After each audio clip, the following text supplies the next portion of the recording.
Good morning and welcome back to another episode of Leadership Voices. I'm your host, Jacob Geller, the only show where we promote the voices of K-12 educators every single day across the nation.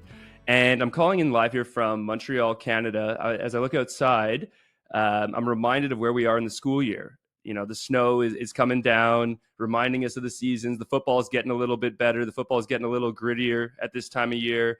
But for educators, what does it mean, right? Well, we're at that point of the year where we're looking back and we're saying, did our plan that we set out this year work? How is it going so far? But also starting to take a peek, and it's crazy to say it, but taking a peek at next school year already, right? What are things that we want to do differently? What are changes that we can make during this school year versus things that we're going to plan out for the next year already? And so the life of a school district leader is living in the past, present, and future all at once. And that's something that I think for all of us is a little bit tricky to be able to do. We've got a great show for you today, a great episode today. You know, this one's special. It's not always that we get to have a homegrown superintendent who went to their own school district, as a product of their own school district here on the show. And so I am excited to welcome to the show Superintendent of Hallsville ISD in Northeast Texas, John Martin. John, welcome to the show. Hey, Jacob, thank you for having me. Amazing. Well, as I teed it up in the intro, I think I want to start right there.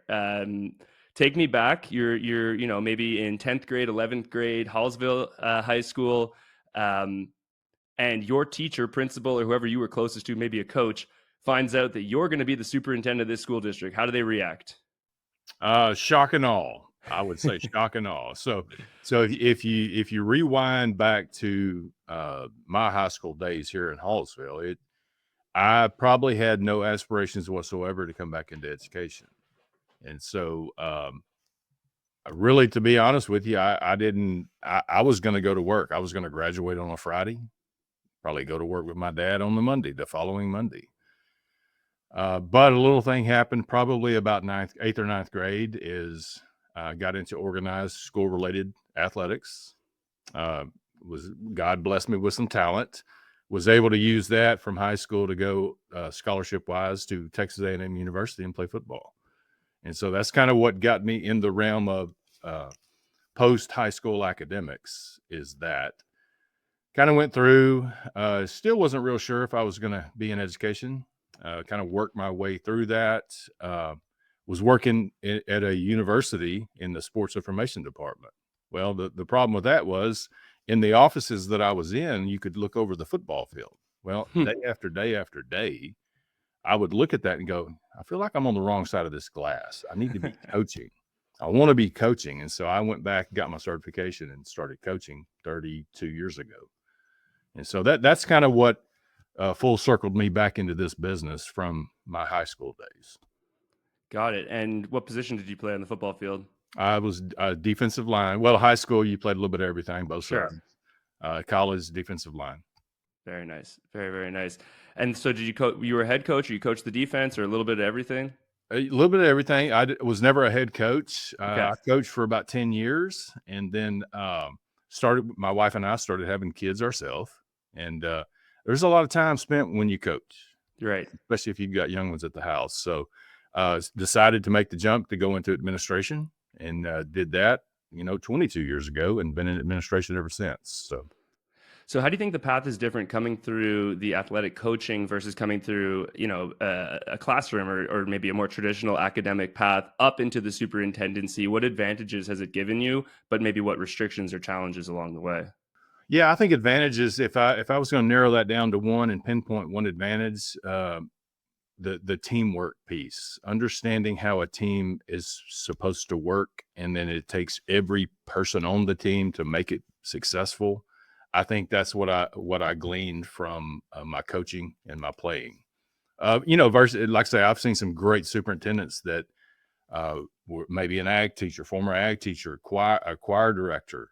They were really, really successful superintendents. So it's not the only avenue to get there, but there's many avenues. It's really what you make it. It's how your leadership style portrays itself into the business that you're running with your schools. Beautiful. And it's funny, and our listeners will know this. I don't think we've ever asked anyone, hey, when you were in high school, did you plan to be a superintendent? It seems like folks more end up in it through a calling, through a need from a community, almost, falling upwards within the community based on a need and sort of folks looking to them. So how was that, as you were also raising a young family, making the decision to both do that and grow a family while also taking on more, responsibility for your community at the same time? How was making that decision? And it's not a decision that you make by yourself. You're right. My spouse, my lovely bride, as I call her, I think this is year 36 for us. 36. Marriage. Congratulations. Thank you. She's kind of the rock. She's the rock of my life. And then she helps me stay grounded and stay focused on what really should happen, professionally and personally. And so I would say she is a big part of me and my success, just to be real honest. Amazing. All right, now let's take a turn over to Hallsville ISD. If you can, sort of, someone who's listening who doesn't know anything about Hallsville, maybe they're not even that familiar with the Texas education system, sort of paint the picture of the district for us, and then I'll ask some more questions as we go into it. Okay, perfect. Okay, so Hallsville ISD. Hallsville, and this is a question that I usually ask and answer. Okay. Do you know where Hallsville's at? And most people said, no, not really. And so I kind of give them some landmarks that they would know. I will even give them the Dallas. Everybody kind of knows where Dallas, Texas is. Well, a lot of flights go. Right. A lot of flights into Love Field or DFW. So I tell them, hey, we're to the east about 2 hours or 120 miles. I know depending on what part of the country from, that's how you do your links. It's either time or miles. Right. And so we're kind of what they call the pine curtain. We got a lot of pine trees over here where we're at. I can look out. I know you mentioned earlier, Jacob, I can look out my window. I don't see any snow. So I'm kind of jealous maybe of that. I think it's going to be 84 degrees today. For the house. So a little bit. I'd probably trade with you right now. But, well, I get that. Snow's cool, but for months at a time, maybe not. Anyway, so that's kind of where we're located in the state of Texas. We're a rural community. Our little town here, I think about 780 residents. That's just within the city corporation limit. But we're a district that serves 177 square miles. So we've got a really large district. And we have, I was telling you earlier, we have probably right under 5,000 kids that are in our pre-K through 12th grade campuses. But we also have a different campus that's a virtual campus. And I think at last count yesterday was 22,314 kids. Now, this is a little different. Yeah. These are all kids that must be in the state of Texas. That's the two requirements. You must reside in the state of Texas boundaries, and you must have gone to a public school a year prior. And for us to accept you into this virtual online. Now, this virtual online is a public school, like I said, and it's 3rd grade through 12th grade is the classification of that campus. Very interesting. And so tell me about how, right away, that doesn't end up feeling like running 2 school districts that are very different. How are you able to keep that feeling like one community, or is there a deliberate decision to sort of operate them separately? And I'm curious to hear as well, not to keep the question going, but when you think about your staffing challenges as well, not just the students, are those 2 different staffs in your mind, or really does everybody end up working together? And it's 2 different staffs. It's okay. Here's how we term it. We term the kids that I can get in my truck today and go see. Those are our brick and mortar kids. Those are kids that are local for us. They're in our buildings. The 22,000, it's a little more difficult to meet those kids. They're all over Texas. They could be in El Paso, Brownsville. They could be all over the state, which they are. But it's 2 different staffs.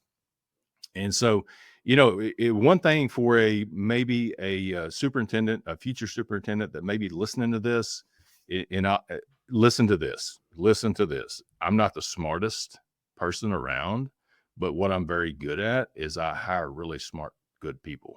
So the way you hire could be detrimental, or it could be a success builder. I hire some people that are really smart and really understand what we're doing. So I've got a team that works on our virtual campus, It's not teachers. We contract with a company that does all the educational hiring, all the curricular. Now, everything they do follows exactly what we do here in the district, as far as like handbooks and consequence rules and this, that, and the other. It's very similar. But there's two different teams that do that. With 22,000 kids, there's probably 2,500 teachers versus Wow. I've got about 350 certified teachers here out of my whole population. So it is different. It can feel like a different campus or a different district, but it's another campus that belongs to Hallsville ISD. I love it. And how many brick and mortar school sites are you running? We have seven here in the district. We've got 3 elementaries that are pre-K through 4. Got it. We've got a intermediate 5th, an intermediate 6th, and then we've got a middle school that's 7 and 8, and then of course high school is 9, 12. Got it. And that's the Bobcats, is that right? We are the Bobcats, yes, sir. Very nice. All right. Let's dig into that the virtual school or the virtual campus, the cloud campus, a little bit. How did that come to be? Because that seems big enough that it didn't just come out of COVID and it was a COVID response. It feels like it may have been more strategic, but give me the story a little bit there. Yeah, will do. So believe it or not, this is our 7th year in operation. So we were a couple, 3 years into it before COVID happened, which was great. We'll talk about that later, how that helped our brick and mortar already having the kind of the experience with the online. Right. So we had started, we tried to do it ourselves back in 2013. And so at the time, the state of Texas said, there's only going to be a certain number of districts that are allowable to have a virtual campus. Well, some of my predecessors were very forward thinking and filled out all the paperwork, got all the applications, and became one of those sites that we could do that. So by 2013, like I said, we tried to do it ourselves, and it was great intent. It worked horribly, just to be honest. So what you could not do, which we tried to do, was online kids from around Texas, and we tried to use our current brick and mortar staff, like teachers, right, to teach them in off times, and pay them a stipend, this, that, and the other. What we found out really quickly was our teachers work really, really hard, and they're really, really tired. So what they have trouble picking up on their off time is another group of kids. It's almost like starting over for the day. Right. So we figured out that didn't work well. So we kind of paused it as a district. We paused it. And then we started talking to a third-party vendor that does online schools. And they were like, hey, we can help you with this. And we're like, well, we don't know. So we listened and and we tried, to be honest, we tried to find the fallacies with this new arrangement. We couldn't find them. We could not find them. And so we were like, you know what, let's give it a shot. So first year, 7 years ago, we said, okay, how many kids do we think we'll have this first cycle, a fall and a spring? And so we had kind of settled on about 500 kids. And so we think we can manage 500 kids with the help of this third party.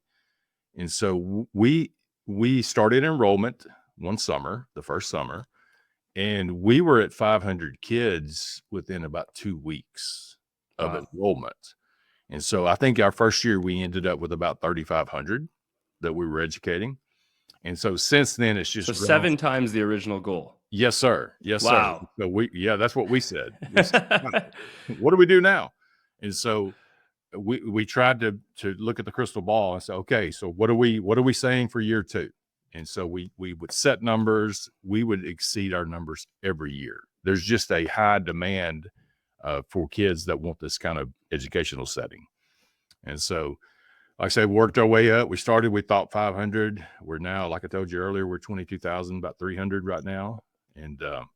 And if you look at where the kids are residing in Texas, we've got heat maps, and it's all over the state of Texas. And as you're aware, state of Texas is pretty good landmass, pretty good size. That's what I've heard. I'm Canadian, but that's what I've heard. It's understandable. Well, if you ever get down here, let me know. I come down a lot. I was just there a couple of weeks ago.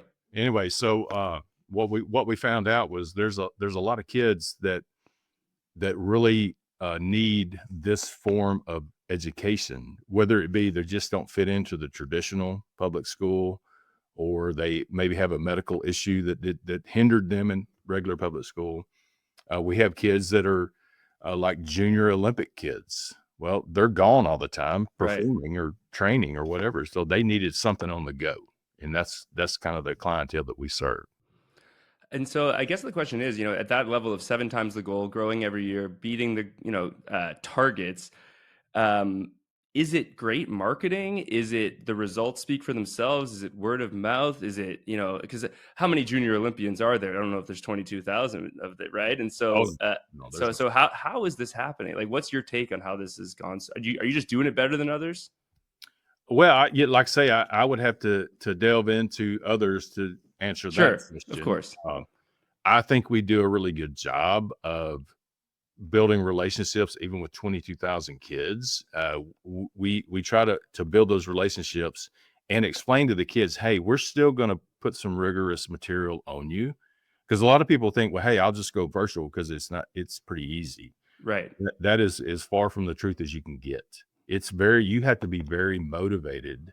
I mean, think about a kid, me coming through school. I mean, I was fairly motivated. If I'm sitting at home in front of my computer, there's a lot of different things that could pull me away from my studies, what I Right. need to do. So the motivation factor is a piece that some of the new ones that come in don't quite grasp quickly. We help them along with the motivation piece. Every kid has a learning coach. Typically, a learning coach is a parent, a guardian, a grandma, a grandpa, whoever that they're living. Sure. Someone. Right. And so there's specific training for the learning coach as well. Hey, Wow. this is how you help little Johnny or little Susie with the motivation, because they're going to get unmotivated, because that's kids these days. And so they have to help their own loved one that's online doing the school. And so I think that's one of the things that there's so many advantages with doing the virtual school as we're talking about, but um, how do you try to bridge the gap of things that could be missed from a social standpoint? We talk about playing on the high school team, being on stage, the social things you learn with friends, and so have you found any ways to kind of inject some of that into a virtual setting for the students? Yeah, we have probably 3 or 4 times a year, they will have what they call social hours, and Nice. what they will do is the kids will break themselves down. For instance, if we've got a high population of students around Dallas-Fort Worth, those kids will have different events that they all meet together. Oh, wow. They're not mandatory, because like we said earlier, there's some kids that just, that's not their cup of tea. That's Totally. really not, and then that's okay. But there's opportunities for them to do that. Obviously, with our state of Texas in the testing, they still mandate we all test. It doesn't matter if you're public, Yep. in person, or virtual. Testing centers is some collaboration they'll see, before they go in for the test. It's different things like that. They've also got some online spaces that them and their friends can get online and do different little games and different things on their off time. And that's kind of how that we keep them together as far as the social piece. Very nice. Yeah, I was thinking, maybe instead of a football league, you're running an esports league for these students, or different things like that. I think there is probably opportunity to still find that connection, that competitiveness, that social, that aspect of being on a team. Yeah, that's a different point, Jacob, that I neglected to say. We do have the esports. We have all the clubs. Okay, great. Bunch of different clubs that these kids can join, and obviously there's an adult employee that's kind of the manager of the club, brings it together in different things. But there's a ton of different things they can do versus playing football on Friday night.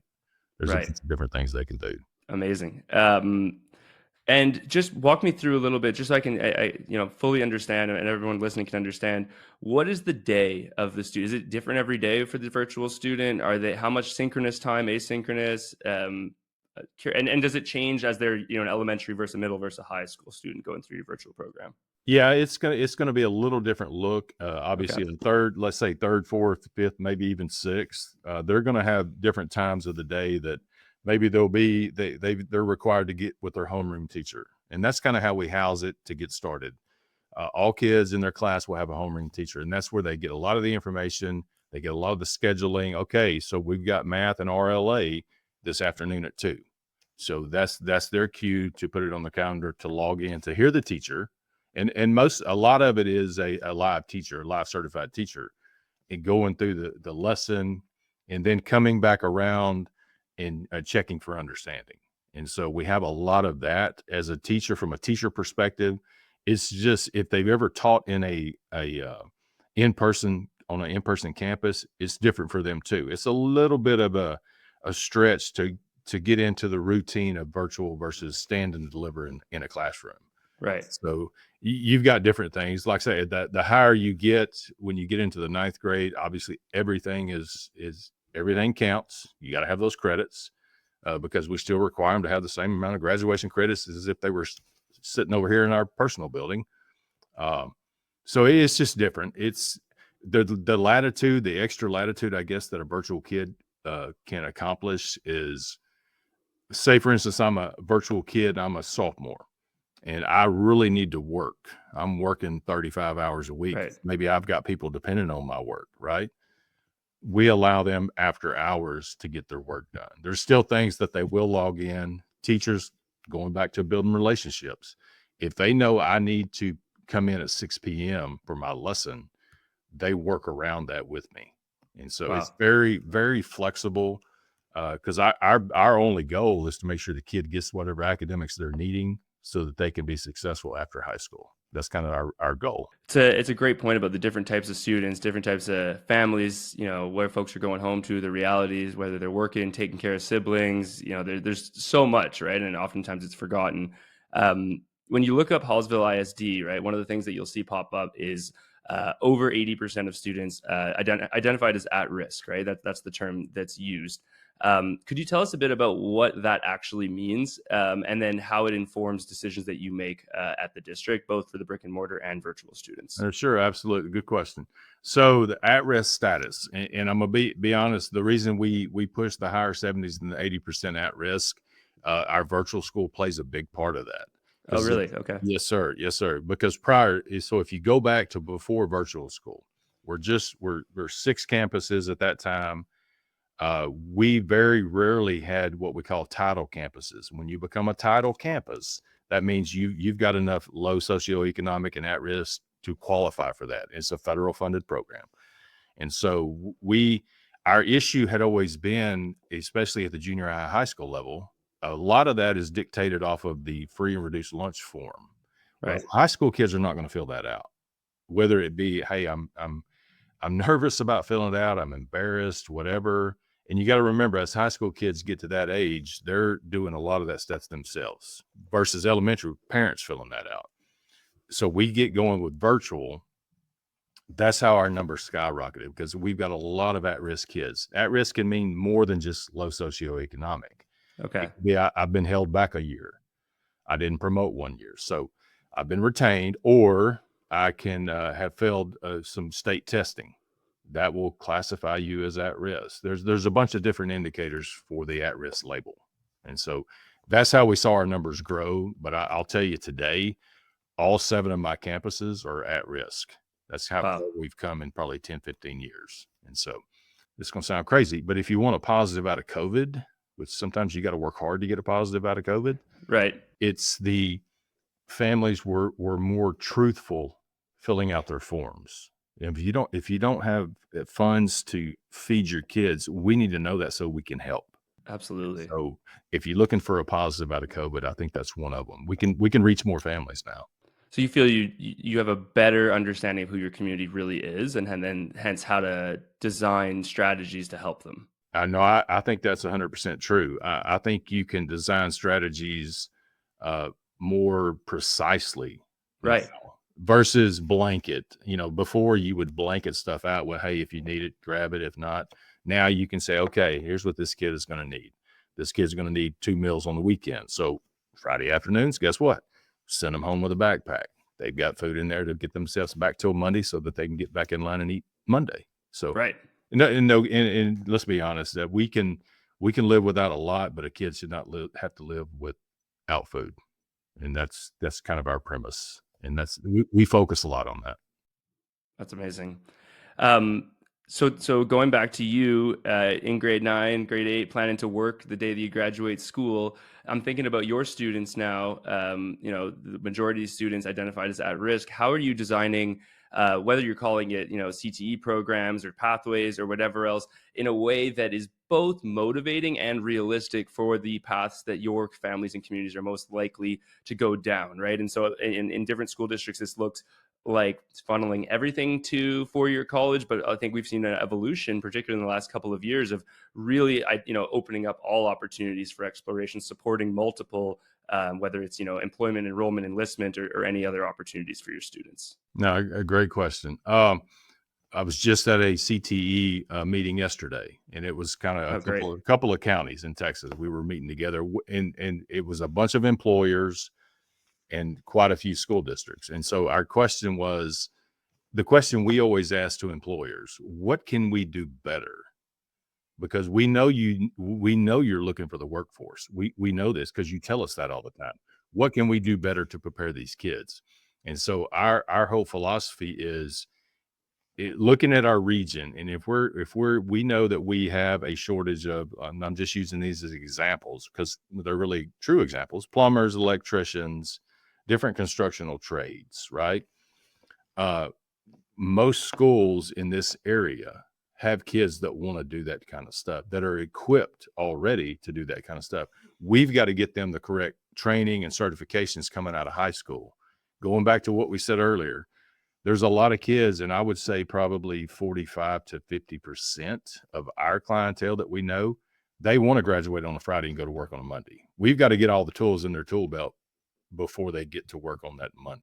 Right. Do we have a lot of kids that go to college? Sure, we do. I run a lot of data on our graduates, like, 3 years, 5 years later.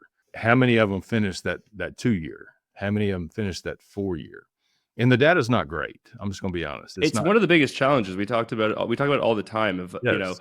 if a school district is just measured on its graduation rate, that's one thing, but successful, post, years later.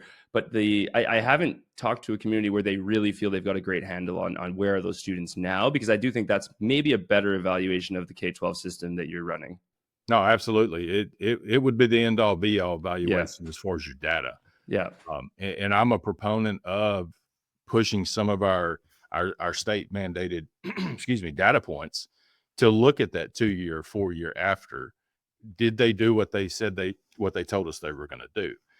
And going back to pushing everybody to college, and this is probably United States widespread.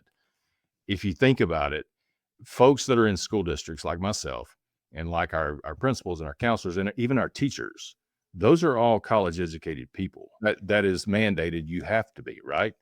And so I think unconsciously we push kids in that same direction that we all went.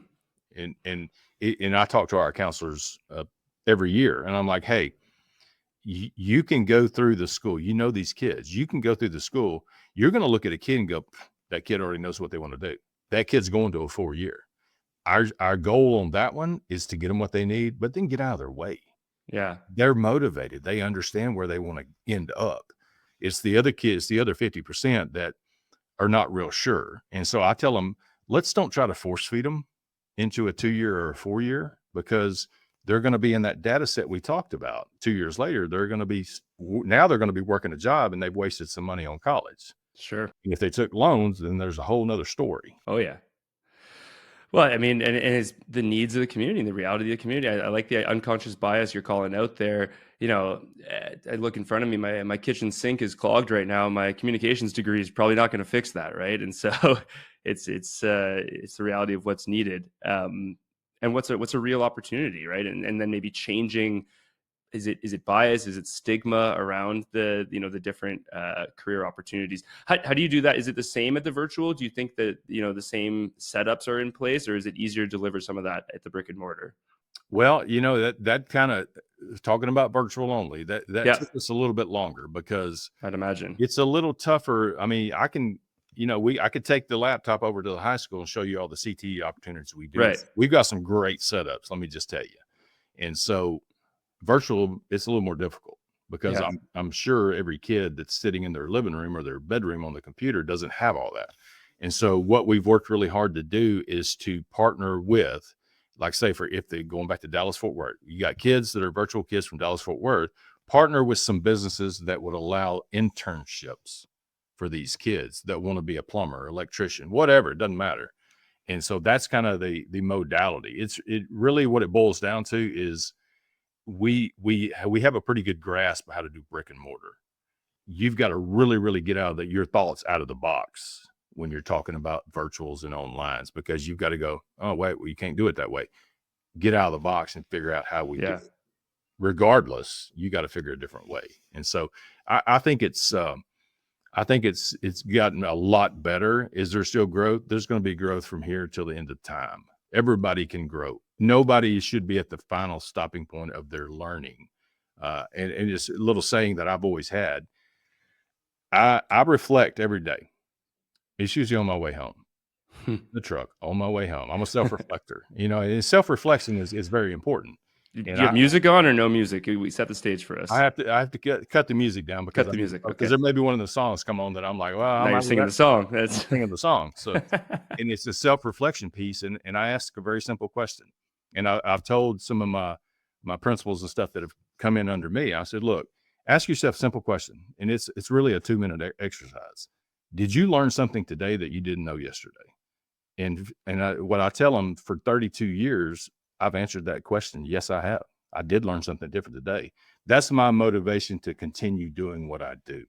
Because I've told myself, if I get to the point where I go a couple of days and I'm like, I didn't learn anything new, maybe it's time to do something different or retire. And so you've got to self-reflect yourself to be able to be in the lives of young people and to be successful with them. And so that's kind of my own philosophy. I love it. A district being led by a true lifelong learner who's taking an end-of-day assessment every day, really, for themselves. That's amazing. So I do want to talk a little bit about assessments and numbers and what you are measured on and what matters. And so one of the things that I think is a challenge leading a school district is the reality of the numbers game, and whether that's for funding or prowess or just or to stay in control of your own district, and the human side of it for the students and meeting students where they're at. And so how do you balance that of not being overly focused on assessments, because it's not the be all end all for a kid, it's not the measure of a student's worth, but there is a reality as a school district leader to hit certain metrics. So which are most important to you, and kind of how do you strike that balance? Yeah, I'll get to balance in a second. So Great. As far as going back to philosophy, and I'm going to take with assessments, and I'm going to take state testing. Yep. Is it important? Sure it is. It really is. But I kind of go off of the mode or modality that my school board sets, and here's how they think. And I've got a great school board, and I know superintendents should always say that, but some are not possible. Certainly, when we're recording, you should say it. Right. And so I have 7 individuals that understand that we are in the business of young people and making young people successful after high school. They get that. Their thought on it and their impression on state testing is it's one of those. It's a game where you have to play that game. It's not an end all be all. I believe that's the words you use. And that's true. It's not. We feel like there's so many more important things that we can teach a young child. And if you teach it correctly, those state assessments kind of take care of themselves. Do we look at areas that we need to improve? Absolutely. Because we would be remiss if we didn't. But it's got some importance, but it's not the most important thing. One of the pieces that we work hard here, and I'm talking about from kindergarten all the way through graduation, is teaching kids. And matter of fact, I made a T-shirt one year, gave it to all the staff members, and it said on it, teaching kids how to think, not what to think. Right. And it's a life lesson. It's a problem-solving model, because if you're a really good problem solver, you'll go as far as you want to go. Because you don't get all hampered up in the weeds. You can make a decision and make a decision and move on. We try to teach our kids that, and we use the application of in the real world. Right. You out of high school, you either go to college or you go to work, whatever it may be. You're going to have to use your brain that way. And so if we have premeditated what you're supposed to think at every waking moment, we failed. We have failed you. And so Right. it's kind of our philosophy. So is that moving, away from memorization and focusing on this exact answer to this exact question, and more towards, the thought process, the thinking? Did you approach it the right way? Like how do you? Because I think that's a great concept, but how do you apply that for the students? How do you actually teach that? That's part of it. I mean, when I was growing up, we always had a weekly spelling test. We had, the different things you had to memorize, all your math factors. Now, am I saying you still don't need to memorize your multiplication tables? That's not what I just said. You still have to have that, because that is a building block you've got to use later. What we really try to focus on is, here's the concept we're teaching today. We want you to be able to wrap your mind around the facilitation of the concept, and then in your mind, apply that to different things you may encounter. It's kind of like a real world education, for lack of a better word. It tries to teach, and I've been trying to teach common sense for 32 years, Jacob. I've been trying to learn it, so it's well, trust me when I tell you, you're a lot further than you think you are.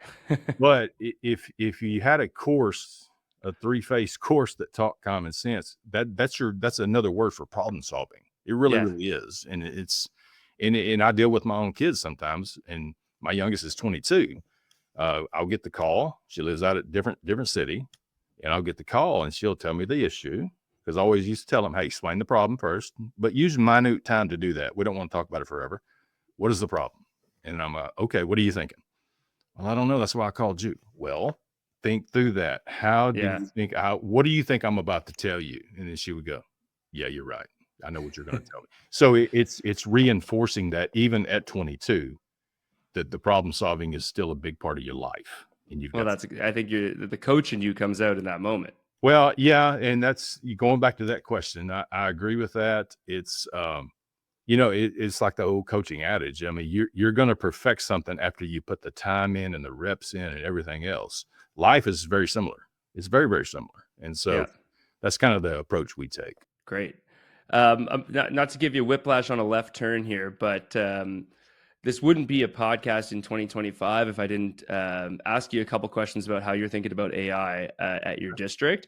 But I'm particularly interested where I think there can be more opportunities and potential risks and challenges where you have a virtual school setting. And so I'd love to know sort of where you and your community are at when it comes to thinking about AI. And so what we've seen is we've got folks in the, let's write policies. We've got folks in the let's protect against this. We've got folks in the let's see what we can do with this. We've got students excited. We've got teachers scared. It's a moment. We're in a real moment of change right now, I think, where there's this amazing new opportunity, but really, broadly, K-12 education hasn't figured out how to do it. So sort of where is Hallsville at? And then how does it differ when you've got this tool in a school where you've got students all over the place virtually? Yeah, it's I'm gonna be honest, a couple 3 years ago, AI was kind of newly birthed. It's coming out, and I kind of grasped the concept of what it was, and I stopped and went, man, that's cool, that's awesome. And then my next thought was, man, that's scary as heck. Yeah, it's really, really scary stuff. So I think the way we grasp that here is we understand. We understand. It's kind of like, 15, maybe 20 years ago, we had the same kind of scare, as I call it, with cellular devices. I'm old. I grew up in the day where I didn't see a cellular device till I'd been married 3 or 4 years. And it was in a bag phone. You're too young to remember this. It was a bag phone you plugged into your cigarette lighter, which they usually don't put in cars anymore. Right. It was for emergencies because it was highly expensive. Yeah. Now everybody's got a rocket scientist computer in their back pocket or their purse. And so there was some folks in our business that really looked at the cellular device kind of like some of us are looking at AI now. And so I've kind of gotten to the point where I'm gonna welcome it, but I'm gonna be cautious about it. And as far as, everybody used to say, teachers used to tell me, well, the kids are going to cheat. AI is going to do their work. Maybe so. But hey, news just in, even before AI, there was many, many platforms you could do the same thing with. And so you've got to figure out who your kids are. It goes back to a relationship with your students. And so if I write a 5-page paper today and then look at it from a viewpoint 20 years ago, my style is going to be about the same. I'm just going to be honest. If you've got a kid that can't put 4 or 5 sentences together correctly, and then they turn in this masterpiece, Yeah. you're going to go, I wonder which platform they used. And so it's one of those pieces. But if you take that information and plug it back into the kid with questions, the appropriate questions, and the different remediation communication, you can still get something. That kid can still get something out of that, even if they didn't do the 10 hours worth of work it took to write that paper normally. And so we try to grasp it, but we're just kind of cautious. Got it. I think it's tricky. I think it's the right approach. I think, certainly moving past denial, right, and shutting it down, I think is a really important step. So at the top of the podcast, I talked about the moment of the year that we're in, right? We're looking backwards, we're looking forwards at the same time. For you, what are sort of the things that when you look through kind of closing off 25 and then going into 26 at Hallsville, is it boosting graduation rates? Is it a TSI qualification that you're looking for? Is it, sort of from an academic standpoint, what are your main focuses that you're looking to achieve over the next 8 to 10 months or so? Well, I think you named 2 of them right there. Graduation rate. You want to have the best rates you possibly can, because with a high school diploma, the kids, and there's data all over the place, the kids have a better opportunity in life. Secondly, the certifications, those are really important for us. And that is coming straight from employers. Like I was telling you about that yesterday. I sat at a table and that's what they were telling me. Hey, the more certifications these kids can get that are geared toward the business we run, the slower the learning curve and the more shallow the curve will be once they get on the job. We always talk about the soft skills. I mean, we start soft skill training probably in first grade. Right. Because what we try to explain to young people is these are benefits and these are skill sets that you're going to need for the rest of your life. And we talk about eye contact. We talk about, we go back into the old school pieces of, you shake somebody's hand, you look at them when you do that.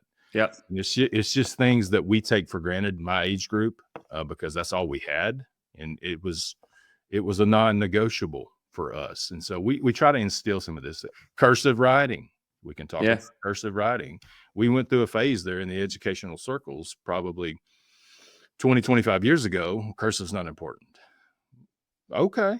All right. I could make that battle. All right, whatever. But what we figured out is the detrimental pieces of cutting it out of the curriculum far outweigh just continue with the cursive piece and at least teach them what it looks like and how to do it. Right. I think the electronic devices have kind of killed the cursive. Certainly. I don't think anybody texts in cursive. I'm pretty sure. I don't even know how you would do it. Maybe I suppose there's a font you can use or maybe like a touch.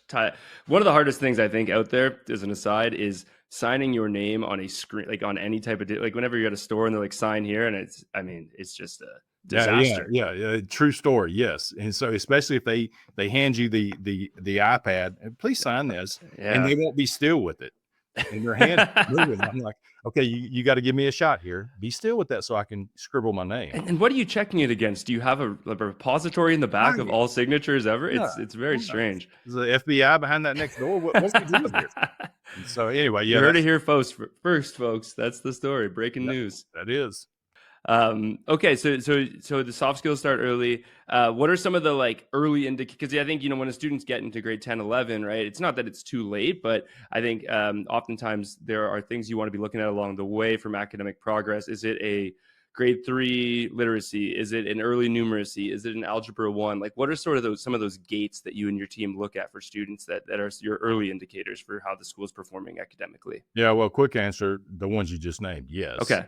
I'm giving you all the answers. You are. I appreciate that. And so you want to look at, and we spend quite a bit of time.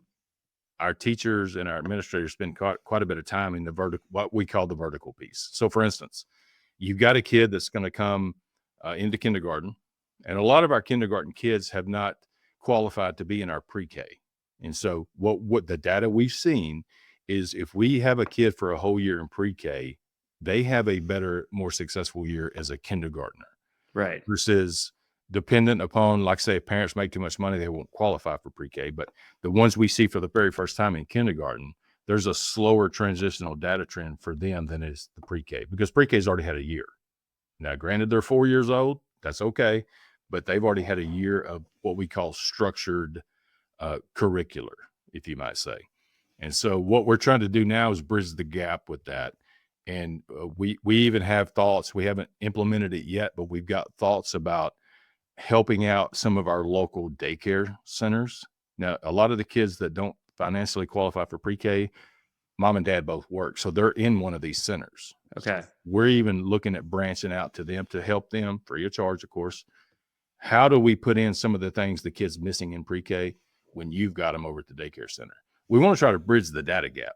And then going forward, looking at every teacher, like if I'm a kindergarten teacher, I want to look, did the kid attend pre-K? Oh, they didn't? Okay. I'm a first grade teacher. I want to go back and talk to the kindergarten teacher that had them last year. What did you see? Where did they start? What were their end results? Where did they end? We do a lot of vertical curricular, as we call it. And so on and so forth, all the way up through, probably junior year. Senior year, you've accomplished something. You made it that far. Now it's just don't mess it up. Kind of the philosophy. Right. Where you want to go, don't mess it up. And so we spend a lot of time, teachers from campus to campus, going backwards. Where were they? What worked well? Can little Johnny be around little Sammy in the same class? Oh no. Well, we need to split them up, if that makes sense.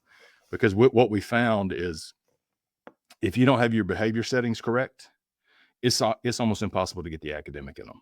Yeah. And so you got to mesh all those trends and figure out where's the best setting for these kids. And so it just takes a lot of time. And so does that look like having intervention periods, advisory time, Bobcat time? Like, are those types of things integrated into your school day for students, and where it's kind of like a what I need time? Yeah, it is. And we've got some of the special, what we call special push-ins or pull-outs, and that can be Bobcat time, the remediation time. But we also train our teachers, classroom regular teachers, how to differentiate, right? And so differentiate in a second grade class looks maybe like this. Here's the general concept of what we're talking about. Now we're going to use the next 15, 20 minutes. We're going to group up. We're going to small group it. Yeah. Now and they're independently working, the teacher can now mobilize around and really see if they got the concept. If not, they pull them back to their table, one-on-one remediation. We try to do that live. Does it fix everything? It doesn't, but it's a great safety net so that the kid's gap does not just continue to grow. It's kind of like in history in the high school. I mean, a lot of stand and deliver, because I was a history teacher. I'm guilty of that. But things have even changed at that level. You really cut down your stand and deliver. You get the concept out. Here's the content. Now see if we can facilitate it with your partner. And so we do a lot of that. Got it. All right. You came into seat as a superintendent in 2021. Maybe one of the more difficult times in history to come into a superintendency. But here you are a few years later. What advice do you give to 2021 John Martin starting out as superintendent? Well, the comic relief I'm going to give to John Martin 2021 is don't roll in during COVID and then don't inherit a bond package. Oh, wow. With all the building, because we had everybody, and I'm being facetious here, everybody had a fun time during COVID, but the trying to get a facility built during that time was like, I used to have a head full of hair just like you, and then I tried to build it and pulled it all out. And so I don't know, now here's the other thing. So I advise young educators that want to go into the administration realm, don't sweat all the small stuff. Don't be a quitter. Don't sweat all the small stuff. It's going to be okay, because you've got to use your resources. Right. Some superintendent mentors that I talk to weekly, and it's about different things, but it's helpful when you've got somebody you can speak to and they go, yeah, I was there, got a t-shirt and everything. I know how that worked or didn't work well. I wouldn't advise you to do it this way. So it's one of those pieces when I first came in. Like I say, I've got a great safety net of people, and my badge of honor is I know how to hire people well. Right. So you don't have to be the smartest. You just got to surround yourself with them. And that's very helpful. I love it. As we move towards the end of the conversation here today, we do a little segment, a little rapid fire questions for you, some academic, some more, you'll see. Okay. All right. So you're on a flight. Are you aisle, middle, or window? I am aisle. Aisles. Me too. No one's ever said middle. That would be crazy. Describe your leadership style in 3 words. Servant leadership reigns. Servant leadership reigns. I love it. What was your first job that you ever had where someone paid you to do? Probably back in the summer of 82, 83, and I was hauling hay. Oh, wow. Square hay bales. Yeah. If your leadership journey was a movie, what would be the title of the movie? DEFCON 5. What is one app on your phone you could not live without? Calendar. Oh, very nice. For sure.